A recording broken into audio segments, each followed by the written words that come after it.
السلام علیکم ورحمۃ اللہ وبرکاتہ اعوذ باللہ من الشیطان الرجیم بسم اللہ الرحمن الرحیم ثم پھر کست سخت ہو گئے قلوبکم تمہارے دل من بعد ذالکا اس کے بعد فہیا کل حجارتی پس پتھر کی طرح او اشد قسوتاً یا اس سے بھی زیادہ سخت. قسط جو ہے یہ عربی زبان کا لفظ ہے، اور قلوب جو ہے یہ اردو میں بھی قلوب استعمال ہوتا ہے، اور حجارہ پتھر کو کہتے ہیں، یہ بھی عربی زبان کا لفظ ہے، لیکن ہم مشکل اردو میں شجر و حجر پڑھتے ہیں تو یہ حجر وہیں سے ہی نکلا ہے عربی زبان سے، یعنی کہ عربی اور اردو کے ہی مکس الفاظ ہیں. اور انا بے شک من الحجارتی کچھ پتھر ایسے ہیں، یعنی کہ حجر کی جمع حجارہ ہے، لما یتفجروا کہ بہہ نکلتی ہیں، منہ الانہار اس میں سے نہریں، کہ پتھروں میں سے پانی بھی جاری ہوتا ہے. اور بعض اوقات ایسا ہوتا ہے کہ جیسے کہیں پانی جیسے برف بنا ہوا ہوتا ہے اور نیچے پتھر کے پہاڑ ہوتے ہیں، اور جب تھوڑی سی گرمی آتی ہے تو وہ پانی میلٹ ہونا شروع ہو جاتا ہے، تو ان پتھروں میں سے پانی نکلنا شروع ہو جاتا ہے. اور بعض پتھر بالکل ایسے ہیں کہ جب ان کو توڑا جائے تو اس کے اندر سے بھی پانی نکل آتا ہے. اور یہ اللہ تعالیٰ کی شان ہے، اور اس نے اپنے قرآن پاک میں یہ چیزیں کھول کے ہمارے لیے بیان فرمائی ہیں. وَإِنَّا اور بے شک منہا ان میں سے لما یہ شقاقو جو پھٹتے ہیں، یعنی کہ شک ہو جاتے ہیں، پھٹ جاتے ہیں، یہ بھی اردو کے قریب ترین لفظ ہے. فَيَخْرُجُ تو نکلتا ہے، خرجا یخرجو نکلنے کا ہی ہے اردو میں بھی اور عربی میں بھی. منہ الماء اس میں سے پانی. ماں جو لفظ ہے یہ بچہ بچپن سے کہنا شروع کر دیتا ہے، ماں پہلے سے ہی پتہ ہے کہ پانی کو مم ہی کہتے ہیں، یہ ماں کہتے ہیں، اور سعودیہ میں اس کو میاں کہا جاتا ہے. وَإِنَّا اور بے شک منہا اس میں سے لما یہبطو جو گر پڑتے ہیں، من خشیت اللہ اللہ کے خوف سے. وَمَا اللَّهُ اور نہیں ہے اللہ تعالیٰ بغافل بے خبر اما تعملون ان اعمال سے جو کچھ تم کرتے ہو. یعنی کہ اس واقعے کے بعد، اس مردے کے زندہ ہو جانے کے بعد اور اپنے قاتل کا پتہ بتا دینے کے باوجود بھی ان لوگوں کے دل اتنے سخت ہو گئے کہ وہ تب بھی اللہ تعالیٰ کے قریب نہ ہو سکے. اور اللہ تعالیٰ نے اب پتھروں سے ان کو تشبیہ دی کہ پتھر سخت ہوتا ہے، لیکن یہ پتھروں سے بھی بدتر ہیں، کیونکہ پتھروں میں سے بھی پانی نکل آتا ہے اور اس میں سے بھی نہریں جاری ہو جاتی ہیں. اور بعض پتھروں کو جب وہ پھٹتے ہیں تو ان میں سے بھی پانی نکل آتا ہے. اور بعض پتھر ایسے ہوتے ہیں جو اونچے مقامات پر ہوتے ہیں تو اللہ کے خوف سے گر جاتے ہیں. اور آپ نے اکثر سنا ہوگا کہ فلاں وادی میں ایک پہاڑی تودا گرا ہے، یا کہیں سے کوئی بھاری سل آ کے سڑک بلاک کر گئی ہے، یا کہیں سے پتھر گر گیا ہے، تو یہ وہ والے پتھر ہوتے ہیں جو اللہ کے خوف سے گرتے ہیں. اور یہ اللہ پاک کی شان ہے، اور یہ سچ ہے. قرآن پاک میں سب کچھ ہے، جھوٹ نہیں ہے، تو یہاں پہ بھی جھوٹ نہیں ہے. واقعی میں وہ پتھر اللہ کے اس خوف سے گرتے ہیں کہ جب سے اس نے کہا ہے کہ دوزخ کا ایندھن انسان اور پتھر ہیں. پتھر جب وہ آیت یاد کرتے ہیں تو وہ اللہ کے خوف سے گر پڑتے ہیں کہ یا اللہ تو ہم اپنی دوزخ سے محفوظ رکھنا. اور ہم انسان ہو کر اللہ کی بارگاہ میں سجدے میں نہیں گرتے کہ مولا تو ہمیں اپنی دوزخ سے محفوظ رکھنا.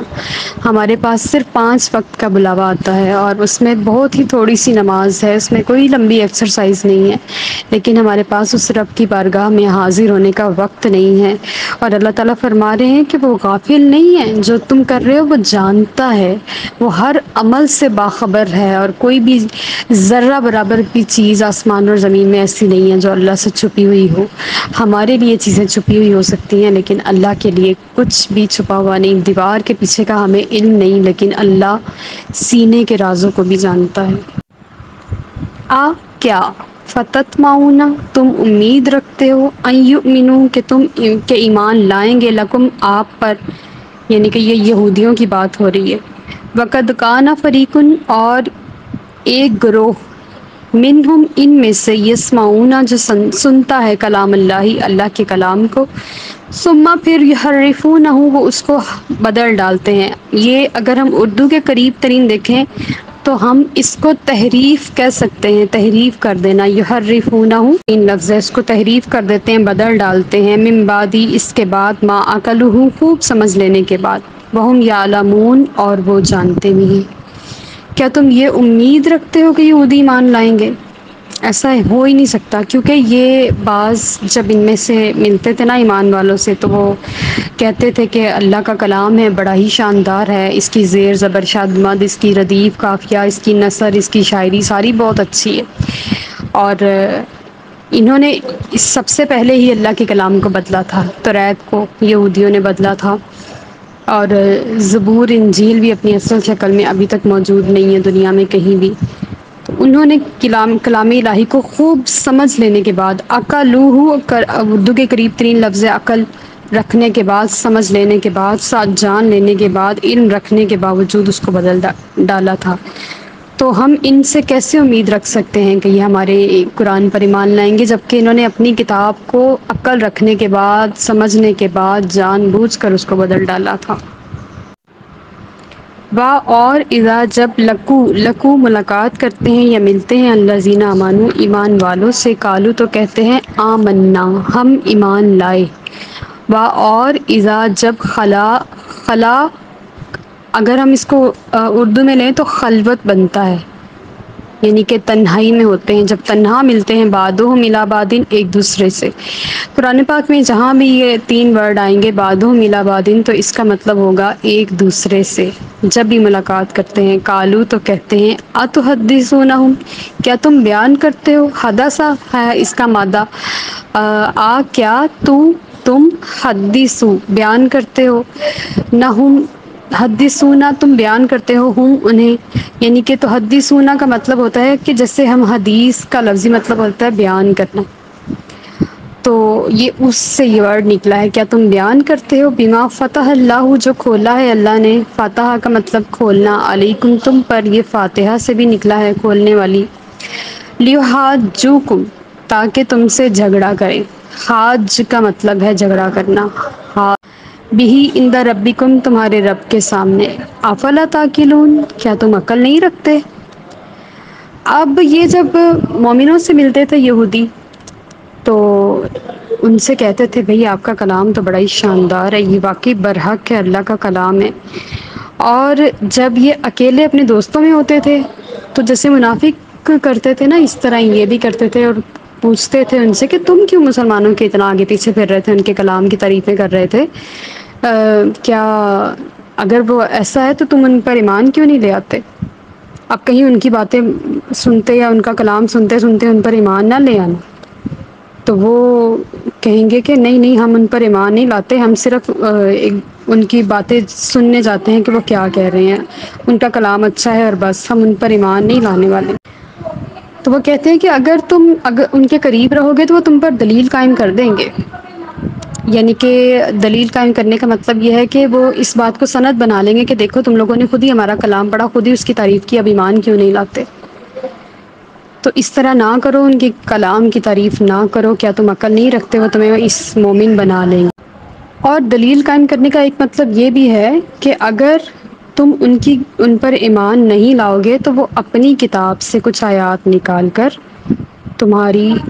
اس بات پر دلیل لائیں گے کہ دیکھو ہماری کتاب میں تم لوگوں کے بارے میں یہ لکھا ہے، اور واقعی ان کے جھوٹ اور سچ اور ان کی راز کی باتیں اور ان کا سارا کچھ ہماری کتاب میں اللہ پاک نے ہمیں نبی کریم صلی اللہ علیہ وسلم کے صدقے میں بیان فرما دیا ہے۔ کیا ولا یعلمون وہ نہیں جانتے، ان اللہ کہ بے شک اللہ تعالیٰ، یعلم جانتا ہے، ما یسرون جو وہ چھپاتے ہیں، وما یعلنون اور جو وہ ظاہر کرتے ہیں، کیونکہ اللہ سے تو کوئی بات چھپی ہی نہیں ہے، ہر چیز اس کے علم میں ہے، اس کے احاطہ میں ہے، وہ آیات بھی بنا سکتا ہے، وہ اپنے محبوب علیہ الصلوۃ والسلام کو ہر طرح سے بتا سکتا ہے، وہ وحی خفی کے ذریعے بھی بتا سکتا ہے، وحی جلی کے ذریعے بھی بتا سکتا ہے۔ تو اللہ تعالیٰ فرما رہے ہیں کہ جتنا کچھ بھی تم چھپاؤ ظاہر کرو، جو کچھ بھی تم رکھو اپنے پاس یا اہل ایمان کے درمیان بانٹو، تمہیں سب کچھ مل جائے گا، اور تمہارا کوئی بھی راز ان سے چھپا نہیں رہے گا، ہر چیز تمہیں ظاہر ہو جائے گی۔ وَمِنْهُمْ اور ان میں سے امیون، امی لفظ جو ہے یہ نبی کریم صلی اللہ علیہ وسلم کا ایک خطاب بھی ہے، جس کا مطلب اردو زبان میں یہ عربی کا لفظ ہے، اس کا مطلب ہے ان پڑھ، لیکن حضور کو نبی الامی اس لیے کہا جاتا ہے کہ آپ نے کسی انسان سے تعلیم حاصل نہیں کی، آپ کا استاد جو ہے وہ دنیا میں کوئی نہیں ہے، آپ نے اپنے رب سے سیکھا ہے۔ اور آپ کو کسی سے علم حاصل کرنے کی ڈگری وغیرہ نہیں ہے، یعنی کہ ہر بندے کا کوئی استاد ہوتا ہے، جیسے ہم سب کے استاد نبی کریم صلی اللہ علیہ وسلم ہی ہیں۔ ہمارے پاس دین جو کچھ بھی آیا ہے بہت سارے واسطوں سے انہی سے ملا ہے۔ حقیقت میں منبع علم جو ہے، ہمارے علوم کا منبع آقا کریم صلی اللہ علیہ وسلم کی ذات ہی ہیں، اور انہوں نے جو سیکھا ہے کسی استاد سے نہیں سیکھا، بلکہ ان کا سکھایا ہوا رب ذوالجلال ہی ہے، ان کا وہی استاد ہے۔ اور یہاں پہ ان میں سے ان پڑھ ہیں لا یعلمون الکتابہ، جو کتاب کو نہیں جانتے، الا امانیہ، مگر جھوٹی امیدوں کے، وانہم الا یظنون، اور وہ صرف گمان کی پیروی کرتے ہیں۔ یہ جو ہم نے اوپر والی آیت پڑھی ہے نا، یہ یہودی عالموں کا تذکرہ ہے کہ وہ کتاب کو جانتے تھے، وہ کتاب کو پڑھتے تھے، لیکن پھر بھی انہوں نے اپنی کتاب کو بدلا صرف پیسوں کے عوض، کہ جب بھی ان میں سے کوئی امیر آدمی گناہ کر لیتا تو وہ اپنی تھوڑے سے پیسے دے دیتا راہب کو، اور وہ اس آیت کو قرآن سے نکال دیتا۔ اب وہ تو عالم ہونے کے باوجود اس نے یہ حرکت کی۔ اب جو ان کے ان پڑھ ہیں، یعنی کہ یہودی ان پڑھ لوگ ہیں، جو کتاب کو سوائے جھوٹی امیدوں کے کچھ بھی نہیں سمجھتے، یعنی کہ یہ ہمیں بخشوا لے گی، یا اس کے بارے میں کچھ اور جھوٹی امیدیں جو انہوں نے لگا رکھی ہیں کہ ہم یہ لے جائیں گے اپنے ساتھ قبر میں اور اللہ تعالیٰ ہمیں بخش دے گا، یہ وہ، ہم نے اس کو پڑھنا نہیں ہے، اس کے اوپر عمل نہیں کرنا،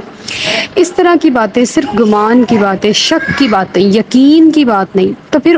ہم جب عالموں سے مایوس ہیں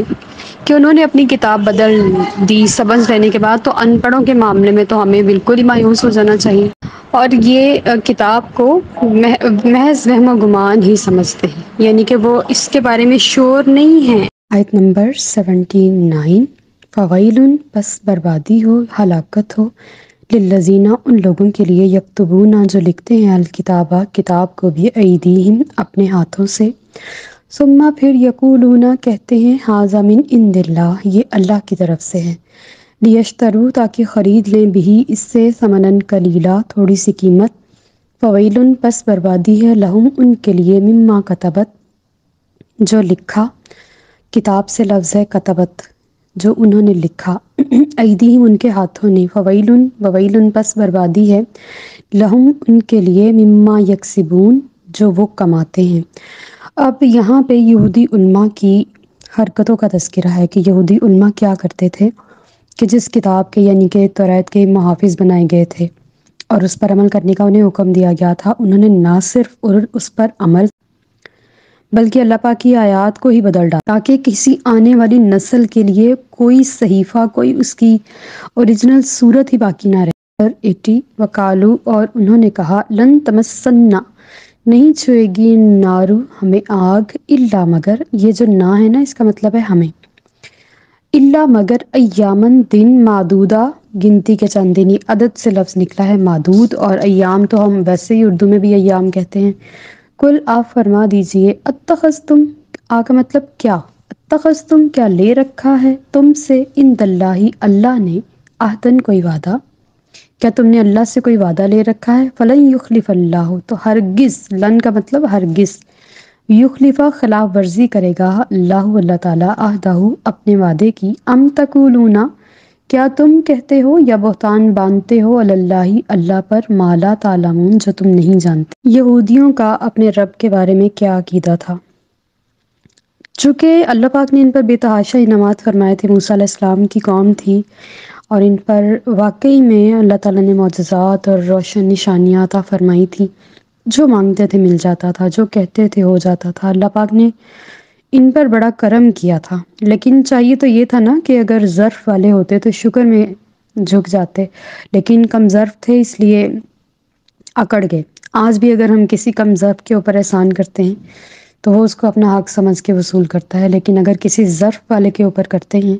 تو وہ بہت لینینٹ ہو جاتا ہے اور بہت عاجزی اختیار کرتا ہے اور بہت زیادہ اس کو ایکسیپٹ کرتا ہے۔ بس یہ بندوں کا حساب ہوتا ہے کہ وہ کیسے اس کو ایکسیپٹ کرتے ہیں۔ تو وہ ان کا عقیدہ یہ تھا کہ جتنے دن ہم نے بچڑے کی پوجا کی ہے نا، 40 دن جب موسیٰ علیہ السلام کوہ طور پر تھے تو پیچھے انہوں نے بچڑے کا معبود بنا لیا اور اس کی پوجا شروع کر دی۔ ان کا عقیدہ تھا کہ جتنے دن ہم نے بچڑے کی پوجا کی ہے صرف اتنے دن ہمیں آگ چھوئے گی، یعنی کہ ہم اتنے دن دوزخ میں رہیں گے، اس کے بعد اللہ تعالیٰ ہمیں نکال دے گا، گنتی کے چند دن ہم دوزخ میں رہیں گے، باقی ہم نکل جائیں گے۔ تو اب اللہ تعالیٰ ان سے پوچھ رہے ہیں کہ آپ ان سے پوچھئے کیا اللہ نے کوئی وعدہ لیا تھا کہ میں 40 دن ہی عذاب دوں گا، اس کے بعد نہیں دوں گا؟ اگر نہیں لیا تھا، اگر لیا تھا تو اللہ اپنے وعدے کی کبھی خلاف ورزی نہیں کرتا، لیکن اگر لیا تھا یا نہیں لیا تھا، یا اگر تمہیں اس کے بارے میں یقین نہیں ہے، تو تم اللہ پر جھوٹ باندھ رہے، بہتان لگا رہے، اور بہتان کی سزا ہر چیز سے زیادہ ہے، الزام کی سزا زیادہ ہے بجائے کسی کی حقیقت بیان کر دینے کے کرنے سے زیادہ۔ جیسے کہ ایک بار نبی کریم صلی اللہ علیہ وآلہ وسلم نے فرمایا نا کہ جو شخص اپنے بھائی کی غیبت کرتا ہے وہ اپنے مردہ بھائی کا گوشت کھاتا ہے۔ تو کسی نے کہا یا رسول اللہ، اگر وہ بات اس میں موجود ہو، وہ عیب اس میں موجود ہو، تو حضور نے فرمایا تب بھی، اور فرمایا کہ اگر موجود نہ ہو تب، تو فرمایا کہ پھر تو یہ بہتان ہے، اور بہتان غیبت سے بڑا گناہ ہے، اور یہ کبیرہ گناہوں میں آتا ہے بہتان لگانا۔ کسی پاک دامن مومن عورت پر بہتان لگانا کبیرہ گناہوں میں آتا ہے، اور کبائر جو ہوتے ہیں ان کی معافی بڑی مشکل سے ملتی ہے۔ لہٰذا ہمیشہ اپنی زبانوں کو، اپنے ہاتھوں کو، اپنی چیزوں کو روک کے رکھنا چاہیے، اپنی آنکھوں کو، کہ ہمیں ہماری وجہ سے کسی کے اوپر کوئی تہمت، کوئی بہتان نہ لگے۔ تو اللہ پر بہتان ماننا، کیا اللہ نے کہیں ان سے کوئی وعدہ لے رکھا تھا کہ ہم 40 دن کے بعد آپ کو جنت میں بھیج دیں گے؟ تو یہ اللہ پر بہتان ہے، جھوٹ ہے، ایسی بات جو اللہ نے کہی ہی نہیں اللہ کی طرف منسوب کرنا۔ ہائے اللہ، کیسے دل کرتا ہے اپنی زبانوں کو اتنی بے لگام چھوڑنے کے لیے۔ اللہ تعالیٰ فرما رہے ہیں کیا تم اللہ پر وہ بات باندھتے ہو، وہ بہتان باندھتے ہو جو تم جانتے ہی نہیں کہ وہ ذات کیا ہے؟ آیت نمبر 81، بلا ہاں، من کسبہ جس نے کمایا، سیئاتن گناہ یا خطا یا کوئی بھی برائی، و احاطت اور گھیر لیا بھی اسے، خطیئتہ اس کی خطا نے، فاولئک تو وہی لوگ، اصحاب النار دوزخی ہیں، ہم فیہا خالدون وہ اس میں ہمیشہ رہنے والے ہیں۔ اللہ تعالیٰ کا قانون ہے کہ جس شخص نے جان بوجھ کے غلطی کی یا گناہ کیا یا کچھ بھی کوئی بھی برا عمل کیا جس سے کسی دوسرے کو بھی نقصان پہنچا اور اس کی اپنی ذات کو بھی نقصان پہنچا، تو اللہ تعالیٰ فرما رہے ہیں کہ جس نے جان بوجھ کر گناہ کیا اور شرک کیا یا کبائر میں سے یا صغائر میں سے کوئی گناہ کیا، تو جان لے۔ خطا کو گھیرنا سے مراد یہ ہے کہ جب کوئی شخص گناہ کرتا ہے اور فوراً اس کی توبہ کر لیتا ہے نا، تو اللہ اس گناہ کو اس سے مٹا کے اس کی جگہ توبہ لکھ دیتا ہے، نیکی لکھ دیتا ہے۔ لیکن جب کوئی شخص خطا کرتا ہے یا گناہ کرتا ہے اور اس کو ایسے ہی چھوڑ دیتا ہے اور اس کے اوپر توبہ نہیں کرتا، اللہ سے معافی نہیں مانگتا، اللہ تعالیٰ کو اپنا رازدار سمجھتے ہوئے، شارک سے قریب سمجھتے ہوئے، سب کچھ علیم خبیر سمجھتے ہوئے، جانتا ہوا سمجھتے ہوئے اس سے معافی نہیں مانگتا، تو اس کی وہ جو غلطی ہوتی ہے وہ اس کو گھیر لیتی ہے۔ یعنی کہ وہی بات کہ دل پہ ایک سیاہ نقطہ لگا اور پھر بڑھتا بڑھتا بڑھتا بڑھتا اتنا ہو گیا کہ سارا دل سیاہ ہو گیا، اور اس سے یہ ہو گیا کہ اس کو اچھے برے کی تمیز بھول گئی۔ جب بندہ اس سٹیج پہ آ جاتا ہے کہ اس کو اچھے برے کی تمیز بھول جاتی ہے اور اس کا دل سیاہ ہو جاتا ہے، تو وہی لوگ دوزخی ہیں۔ ربنا لا تجعلنا منہم، اللہ ہمیں گناہ پر فوراً توبہ کرنے کی توفیق عطا فرمائے۔ ہم فیہا خالدون وہ اس میں ہمیشہ رہنے والے ہیں۔ ربنا لا تجعلنا منہم۔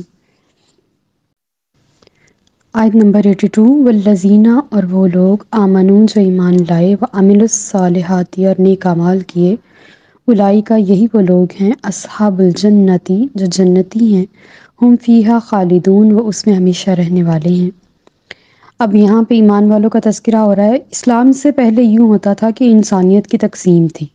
رنگ پر، نسل پر، وطن پر۔ جو سفید رنگ کا ہوتا تھا چاہے اس کا مال نامہ جیسا بھی ہوتا تھا نا، وہ کہتے تھے یہ ہم سے برتر ہے، بلند ہے۔ اور جو سیاہ رنگ کا ہوتا تھا چاہے وہ جتنا بھی دل کا اچھا اور نیک اعمال کرنے والا، وہ کہتے تھے یہ بدتر ہے، نعوذ باللہ۔ لیکن اللہ پاک نے